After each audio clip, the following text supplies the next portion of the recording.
De Rayuela, capítulo 2. Aquí había sido primero como una sangría, un vapuleo de uso interno, una necesidad de sentir el estúpido pasaporte de tapas azules en el bolsillo del saco, la llave del hotel bien segura en el clavo del tablero, el miedo, la ignorancia, el deslumbramiento. Esto se llama así, eso se pide así. Ahora esa mujer va a sonreír. Más allá de esa calle empieza el Jardin des Plantes. París. Una tarjeta postal con un dibujo de Klee al lado de un espejo sucio. La maga había aparecido una tarde en la Rue du Cherche-Midi. Cuando subía a mi pieza de la Rue de la Tombe-Issoire traía siempre una flor, una tarjeta Klee o Miró. Y si no tenía dinero, elegía una hoja de plátano en el parque. Por ese entonces yo juntaba alambres y cajones vacíos en las calles de la madrugada y fabricaba móviles, perfiles que giraban sobre las chimeneas, máquinas inútiles que la maga me ayudaba a pintar. No estábamos enamorados, hacíamos el amor con un virtuosismo desapegado y crítico, pero después caíamos en silencios terribles y la espuma de los vasos de cerveza se iba poniendo como estopa, se entibiaba y contraía mientras nos mirábamos y sentíamos que eso era el tiempo. La maga acababa por levantarse y daba inútiles vueltas por la pieza. Más de una vez la vi admirar su cuerpo en el espejo, tomarse los senos con las manos como las estatuillas sirias y pasarse los ojos por la piel en una lenta caricia. Nunca pude resistir al deseo de llamarla a mi lado, sentirla caer poco a poco sobre mí, desdoblarse otra vez después de haber estado por un momento tan sola y tan enamorada frente a la eternidad de su cuerpo. En ese entonces no hablábamos mucho de Rocamadour. El placer era egoísta y nos topaba gimiendo con su frente estrecha, nos ataba con sus manos llenas de sal. Llegué a aceptar el desorden de la maga como la condición natural de cada instante. Pasábamos de la evocación de Rocamadour a un plato de fideos recalentados, mezclando vino y cerveza y limonada, bajando a la carrera para que la vieja de la esquina nos abriera 2 docenas de ostras, tocando en el piano descascarado de Madame Noguet melodías de Schubert y preludios de Bach, o tolerando Porgy and Bess con bifes a la plancha y pepinos salados. El desorden en que vivíamos, es decir, el orden en que un bidet se va convirtiendo por obra natural y paulatina en discoteca y archivo de correspondencia por contestar, me parecía una disciplina necesaria, aunque no quería decírselo a la maga. Me había llevado muy poco comprender que a la maga no había que plantearle la realidad en términos metódicos. El elogio del desorden la hubiera escandalizado tanto como su denuncia.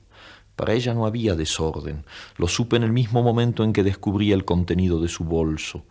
Era en un café de la Rue Réaumur, llovía, y empezábamos a desearnos, mientras que yo lo aceptaba y lo favorecía después de haberlo identificado.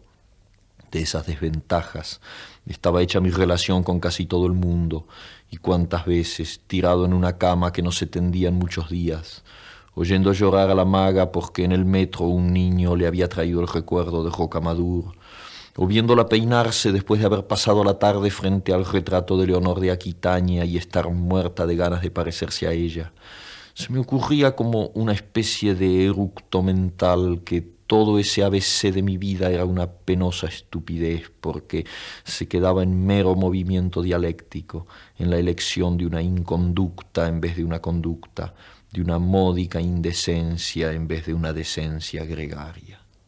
La maga se peinaba, se despeinaba, se volvía a peinar. Pensaba en Rocamadour, cantaba algo de Hugo Wolf, mal.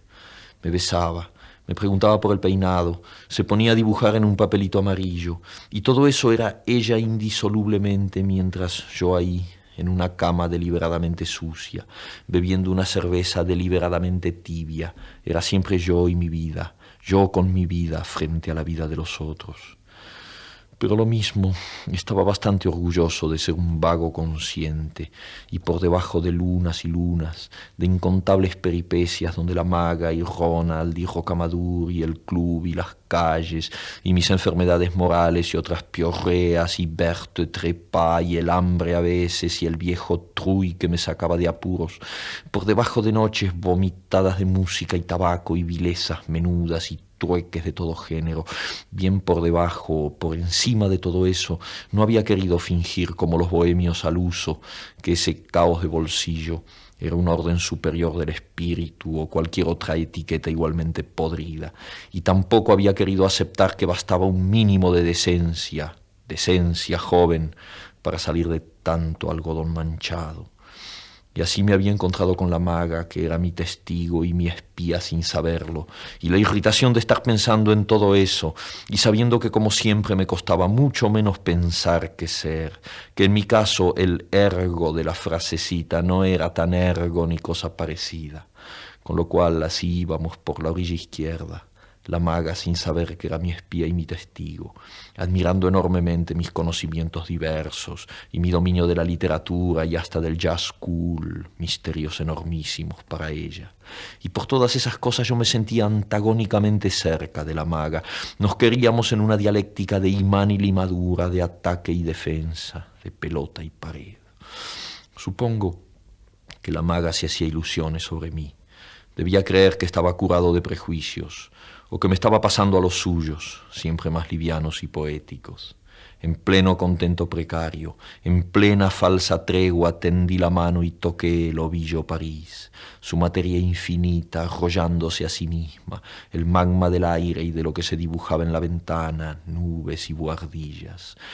Entonces no había desorden, entonces el mundo seguía siendo algo petrificado y establecido, un juego de elementos girando en sus goznes, una madeja de calles y árboles y nombres y meses.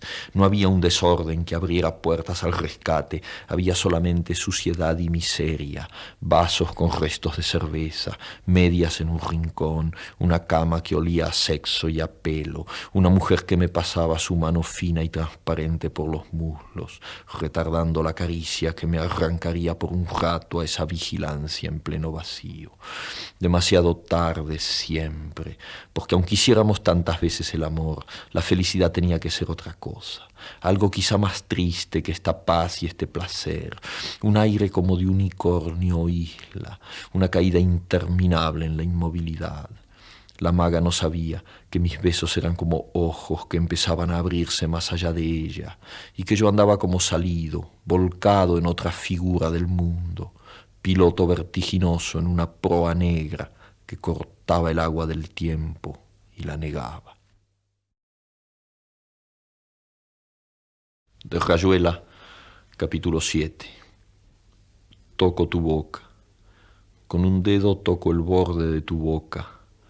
Voy dibujándola como si saliera de mi mano, como si por primera vez tu boca se entreabriera, y me basta cerrar los ojos para deshacerlo todo y recomenzar.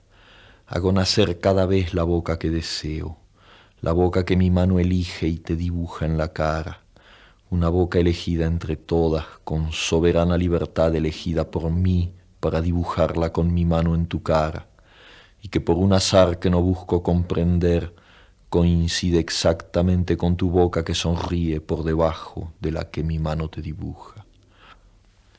Me miras, de cerca me miras, cada vez más de cerca, y entonces jugamos al cíclope. Nos miramos cada vez más de cerca y los ojos se agrandan, se acercan entre sí, se superponen, y los cíclopes se miran, respirando confundidos. Las bocas se encuentran y luchan tibiamente, mordiéndose con los labios, apoyando apenas la lengua en los dientes, jugando en sus recintos donde un aire pesado va y viene con un perfume viejo y un silencio.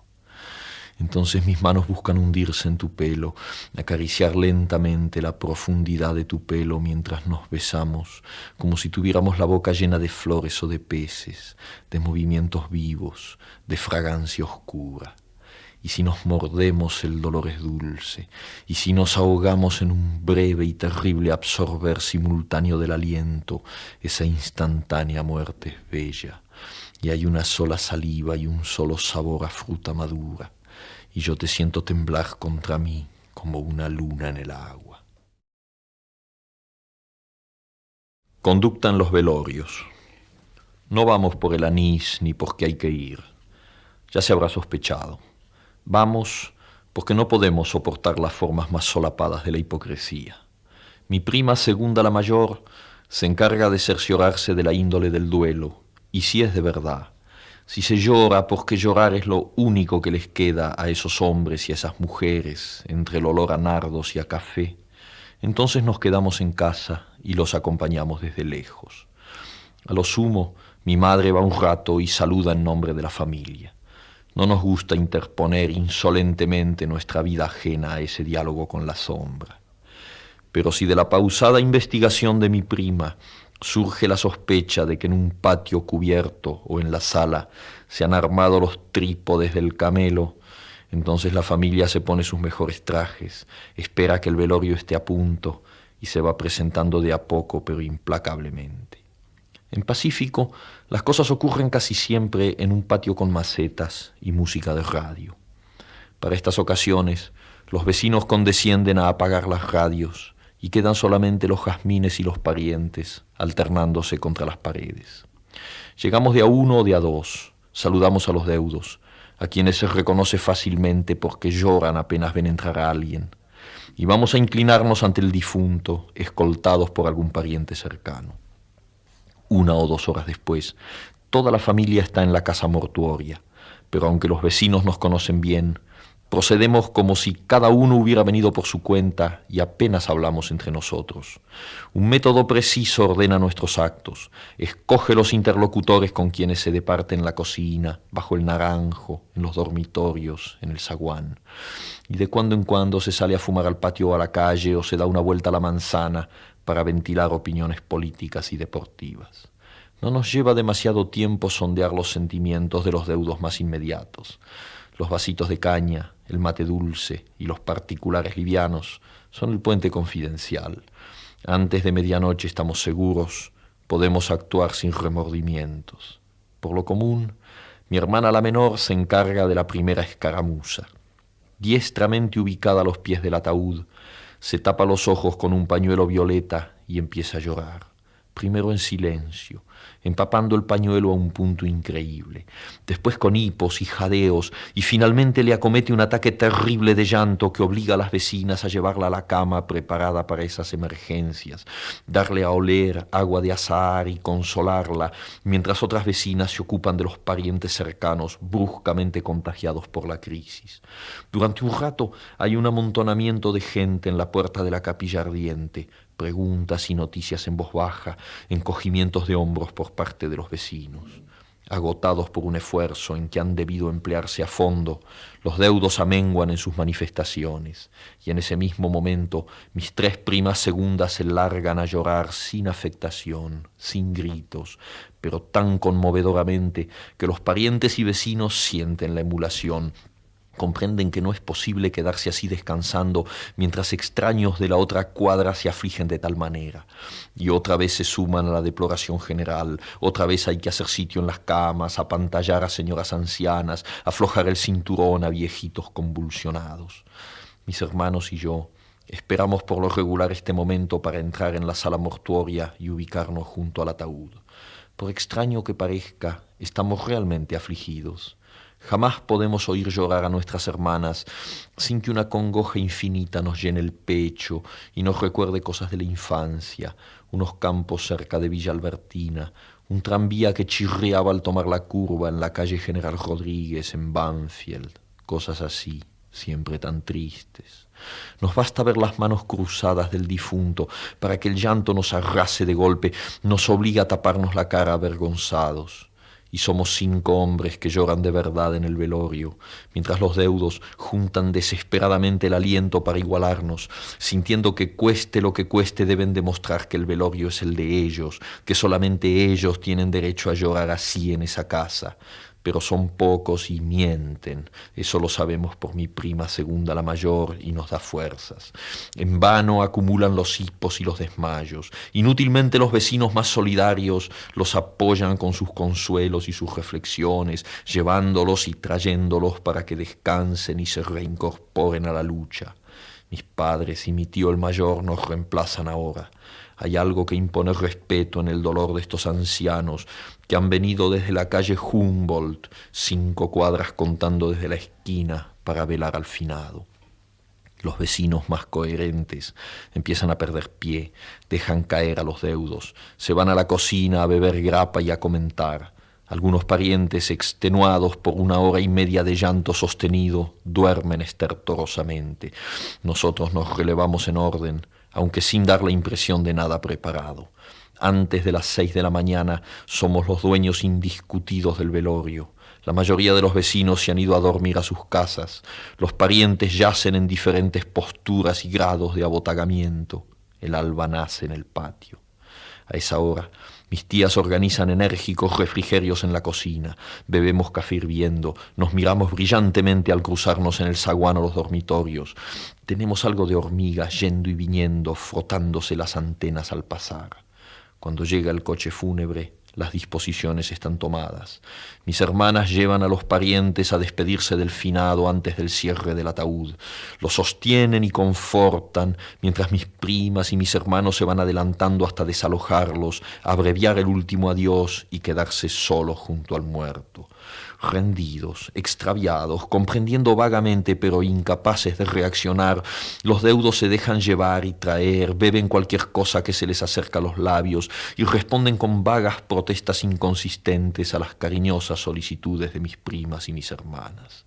Cuando es hora de partir y la casa está llena de parientes y amigos, una organización invisible pero sin brechas decide cada movimiento. El director de la funeraria acata las órdenes de mi padre. La remoción del ataúd se hace de acuerdo con las indicaciones de mi tío el mayor. Alguna que otra vez los parientes llegados a último momento adelantan una reivindicación destemplada. Los vecinos, convencidos ya de que todo es como debe ser, los miran escandalizados y los obligan a callarse. En el coche de duelo se instalan mis padres y mis tíos. Mis hermanos suben al segundo y mis primas condescienden a aceptar a alguno de los deudos en el tercero, donde se ubican envueltas en grandes pañoletas negras y moradas. El resto sube donde puede, y hay parientes que se ven precisados a llamar un taxi.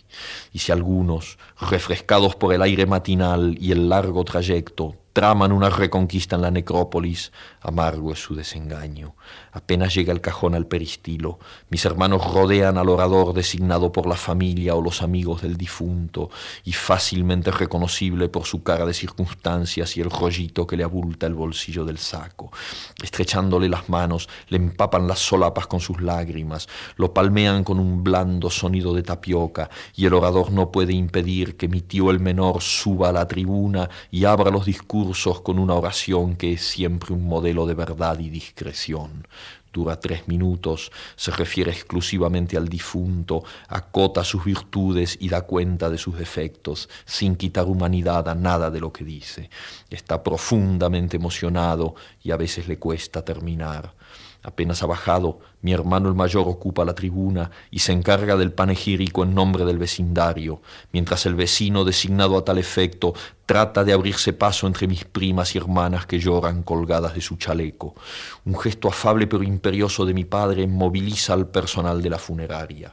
Dulcemente empieza a rodar el catafalco y los oradores oficiales se quedan al pie de la tribuna, mirándose y estrujando los discursos en sus manos húmedas. Por lo regular, no nos molestamos en acompañar al difunto hasta la bóveda o sepultura, sino que damos media vuelta y salimos todos juntos, comentando las incidencias del velorio. Desde lejos vemos cómo los parientes corren desesperadamente para agarrar alguno de los cordones del ataúd y se pelean con los vecinos, que entre tanto se han posesionado de los cordones y prefieren llevarlos ellos a que los lleven los... De bestiario, casa tomada. Nos gustaba la casa porque, aparte de espaciosa y antigua, hoy que las casas antiguas sucumben a la más ventajosa liquidación de sus materiales, guardaba los recuerdos de nuestros bisabuelos, el abuelo paterno, nuestros padres y toda la infancia. Nos habituamos, Irene y yo, a persistir solos en ella, lo que era una locura, pues en esa casa podían vivir 8 personas sin estorbarse. Hacíamos la limpieza por la mañana, levantándonos a las 7, y a eso de las 11 yo le dejaba a Irene las últimas habitaciones por repasar y me iba a la cocina. Almorzábamos a mediodía, siempre puntuales. Ya no quedaba nada por hacer, fuera de unos pocos platos sucios. Nos resultaba grato almorzar, pensando en la casa profunda y silenciosa, y cómo nos bastábamos para mantenerla limpia. A veces llegamos a creer que era ella la que no nos dejó casarnos. Irene rechazó 2 pretendientes sin mayor motivo. A mí se me murió María Esther antes de que llegáramos a comprometernos. Entramos en los 40 años con la inexpresada idea de que el nuestro, simple y silencioso matrimonio de hermanos, era necesaria clausura de la genealogía asentada por los bisabuelos en nuestra casa. Nos moriríamos allí algún día. Vagos y esquivos primos se quedarían con la casa y la echarían al suelo para enriquecerse con el terreno y los ladrillos. O mejor, nosotros mismos la voltearíamos justicieramente antes de que fuese demasiado tarde. Irene era una chica nacida para no molestar a nadie. Aparte de su actividad matinal, se pasaba el resto del día tejiendo en el sofá de su dormitorio. No sé por qué tejía tanto. Yo creo que las mujeres tejen cuando han encontrado en esa labor el gran pretexto para no hacer nada. Irene no era así. Tejía cosas siempre necesarias, tricotas para el invierno, medias para mí, mañanitas y chalecos para ella. A veces tejía un chaleco y después lo destejía en un momento porque algo no le agradaba. Era gracioso ver en la canastilla el montón de lana encrespada resistiéndose a perder su forma de algunas horas. Los sábados iba yo al centro a comprarle lana. Irene tenía fe en mi gusto, se complacía con los colores y nunca tuve que devolver madejas. Yo aprovechaba esas salidas para dar una vuelta por las librerías y preguntar vanamente si había novedades en literatura francesa. Desde 1939 no llegaba nada valioso a la Argentina. Pero es de la casa que me interesa hablar, de la casa y de Irene, porque yo no tengo importancia. Me pregunto qué hubiera hecho Irene sin el tejido. Uno puede releer un libro, pero cuando un pullover está terminado, no se puede repetirlo sin escándalo. Un día encontré el cajón de abajo de la cómoda de alcanfor lleno de pañoletas blancas, verdes, lila. Estaban con naftalina, apiladas como en una mercería. No tuve valor de preguntarle a Irene qué pensaba hacer con ellas. No necesitábamos ganarnos la vida. Todos los meses llegaba la plata de los campos y el dinero aumentaba. Pero a Irene solamente le entretenía el tejido. Mostraba una destreza maravillosa y a mí se me iban las horas viéndole las manos como erizos plateados, agujas yendo y viniendo y 1 y 2 canastillas en el suelo donde se agitaban constantemente los ovillos. Era hermoso. ¿Cómo no acordarme de la distribución de la casa? El comedor, una sala con gobelinos, la biblioteca y 3 dormitorios grandes que daban en la parte más retirada, la que mira hacia Rodríguez Peña.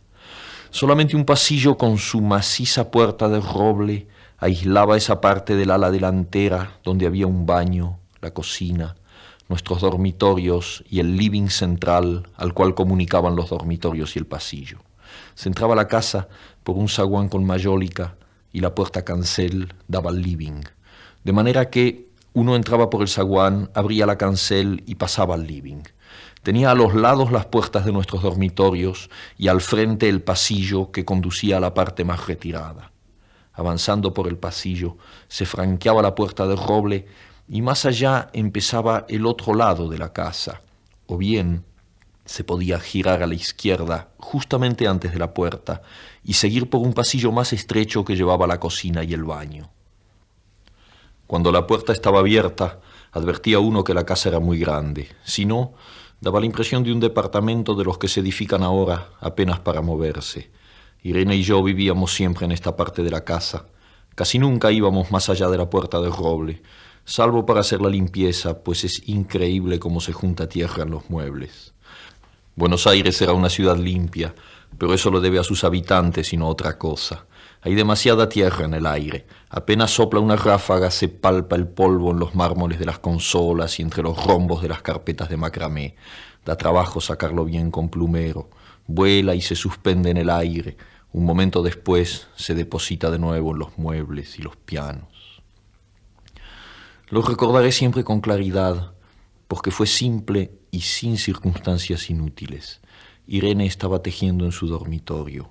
Eran las 8 de la noche y de repente se me ocurrió poner al fuego la pavita del mate. Fui por el pasillo hasta enfrentar la entornada puerta de roble y daba la vuelta al codo que llevaba a la cocina cuando escuché algo en el comedor o la biblioteca. El sonido venía impreciso y sordo, como un volcarse de silla sobre la alfombra o un ahogado susurro de conversación. También lo oí al mismo tiempo o un segundo después en el fondo del pasillo que traía desde aquellas piezas hasta la puerta. Me tiré contra la puerta antes de que fuera demasiado tarde. La cerré de golpe apoyando el cuerpo. Felizmente, la llave estaba puesta de nuestro lado y además corrí el gran cerrojo para más seguridad. Fui a la cocina, calenté la pavita y cuando estuve de vuelta con la bandeja del mate le dije a Irene: tuve que cerrar la puerta del pasillo. Han tomado la parte del fondo. Dejó caer el tejido y me miró con sus graves ojos cansados. ¿Estás seguro? Asentí. Entonces, dijo, recogiendo las agujas, tendremos que vivir en este lado. Yo cebaba el mate con mucho cuidado, pero ella tardó un rato en reanudar su labor. Me acuerdo que tejía un chaleco gris. A mí me gustaba ese chaleco. Los primeros días nos pareció penoso porque ambos habíamos dejado en la parte tomada muchas cosas que queríamos.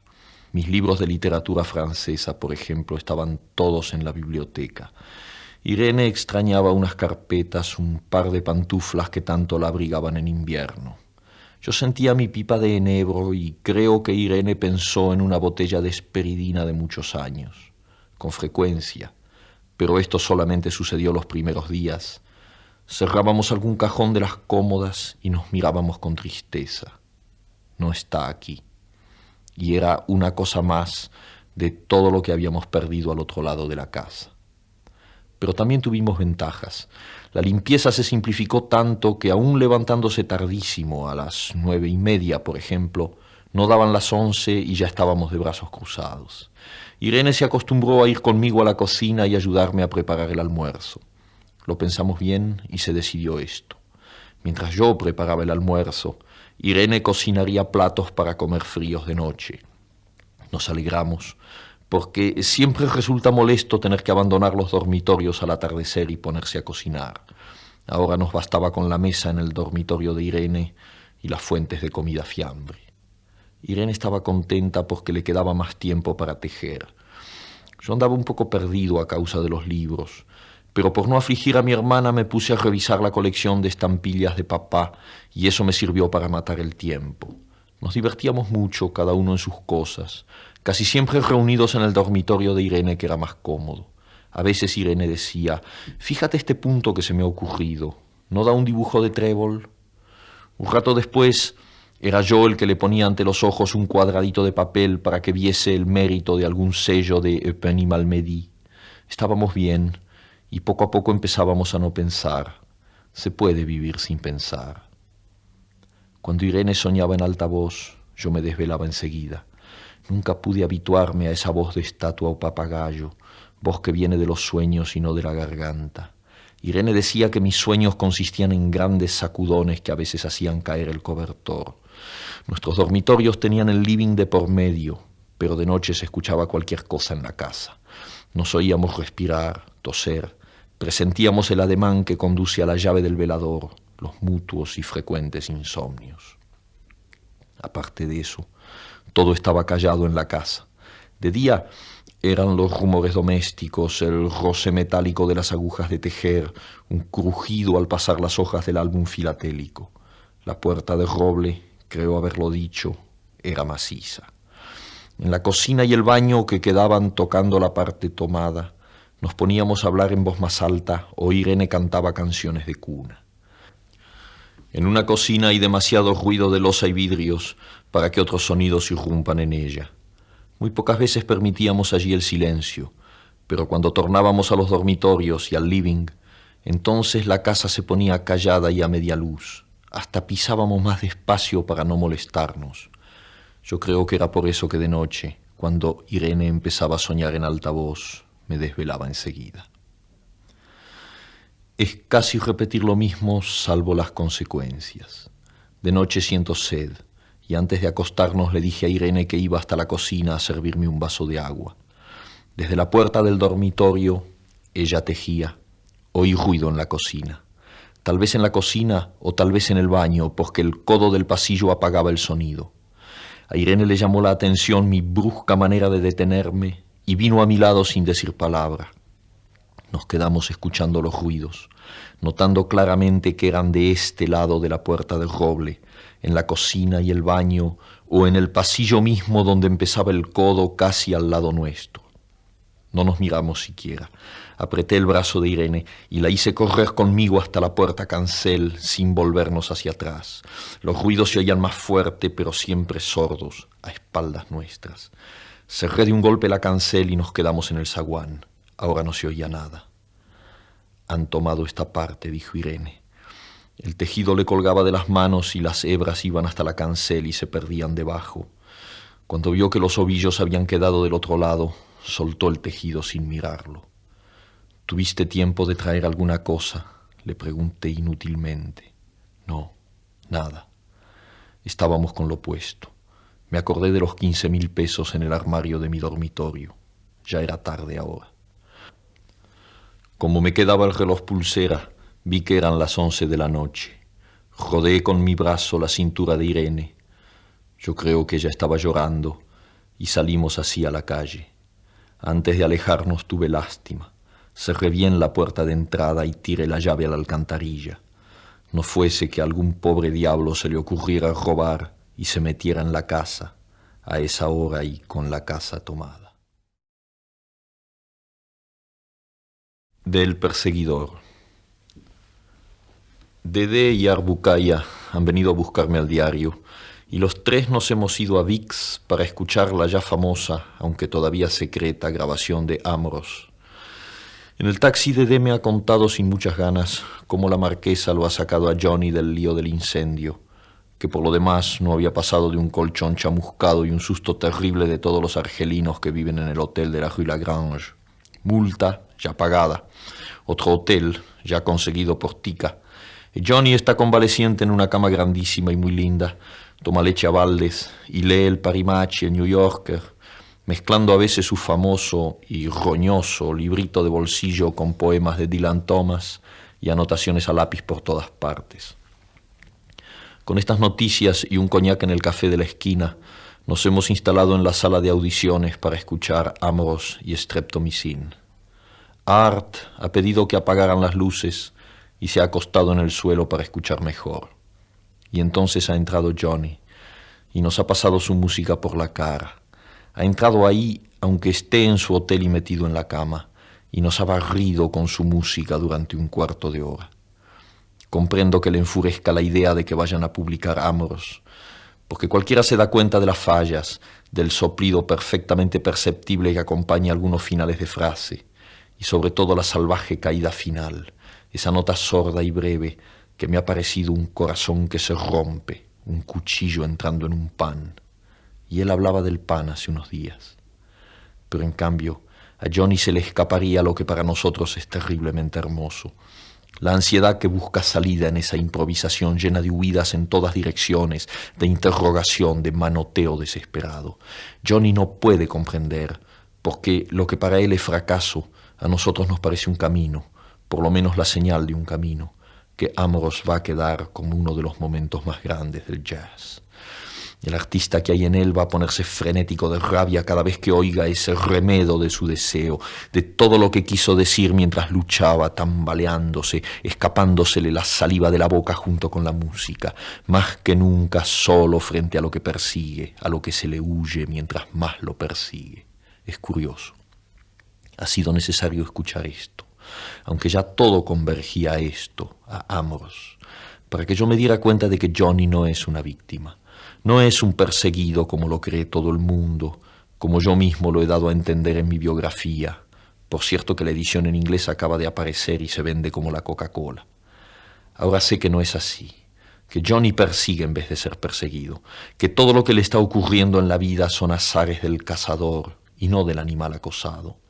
Nadie puede saber qué es lo que persigue Johnny, pero es así. Está ahí, en Amoros, en la marihuana, en sus absurdos discursos sobre tanta cosa, en las recaídas, en el librito de Dylan Thomas, en todo lo pobre diablo que es Johnny y que lo agranda y lo convierte en un absurdo viviente, en un cazador sin brazos y sin piernas, en una liebre que corre tras de un tigre que duerme. Y me veo precisado a decir que en el fondo Amoros me ha dado ganas de vomitar, como si eso pudiera librarme de él, de todo lo que en él corre contra mí y contra todos, esa masa negra informe, sin manos y sin pies, ese chimpancé enloquecido que me pasa los dedos por la cara y me sonríe enternecido.